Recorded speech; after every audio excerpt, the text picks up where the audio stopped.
What's up, y'all? It's Jullien from the Multifamily Movement, aka Mr. Multifamily, and I'm actually here in New Orleans looking at a triplex for one of my friends who is buying from a distance. And a question that I get all the time is, should I buy a property with vacant units or do I want tenants? And that's a great question, and the answer depends on the market that you're in and a variety of other factors. So this property is a triplex right here. It has 2 vacant units and 1 that's occupied.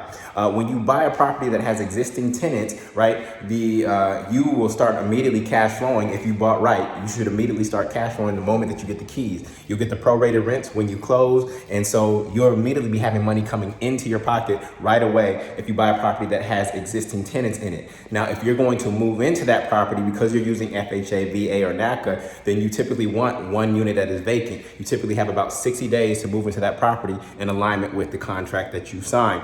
Now, if the existing tenants have rents that are locked in at a very low rate, you typically want, and the market is tenant friendly, meaning that there are a lot of laws that protect tenants. You typically want the units to be vacant, or as many units as possible to be vacant, so that you can immediately come in and charge market rate rents once you do any repairs that you need to the actual property. So the answer to that question depends on a variety of factors, whether you want to start immediately cash flowing, what the current rents are on the current leases, if you're in a tenant-friendly city, and then if you're actually going to move into the property. And that really determines whether you want a property that's vacant or not. So this is key to your investment strategy, and also the places that you invest in.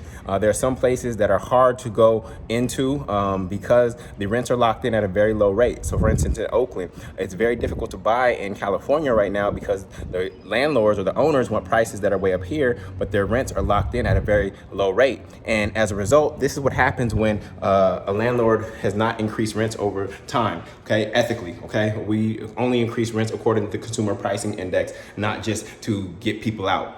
So as you can see, this kitchen is run down. This kitchen is literally about to fall off. And the reason that happens, and most tenants don't understand this, is that the landlord, because they didn't increase rents according to the consumer pricing index or inflation, they no longer have the financial capacity to actually repair all the things that are needed as the tenant actually engages in wear and tear on the property. And so as ethical investors, we set aside 10% of rent for CapEx, which is capital expenditures like HVAC, roof, plumbing, foundation. This foundation has a ton of issues that need to be addressed, but because the landlord did not increase rents over time, they probably don't have the financial capacity to actually fix the foundation. So it is actually critical that owners increase rents slowly over time so that they can continue to maintain the building and the tenant can have a great experience of this space. Obviously, these units are vacant. Why? Because the tenants at some point probably started having a bad experience of this space. This kitchen is literally about to fall off. So that money doesn't come magically out of anywhere. That money comes from you actually increasing rents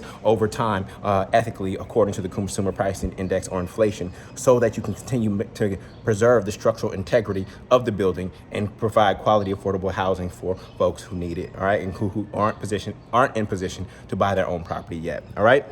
So it all depends on a variety of factors. You have to determine what's best for you and what your investment strategy is.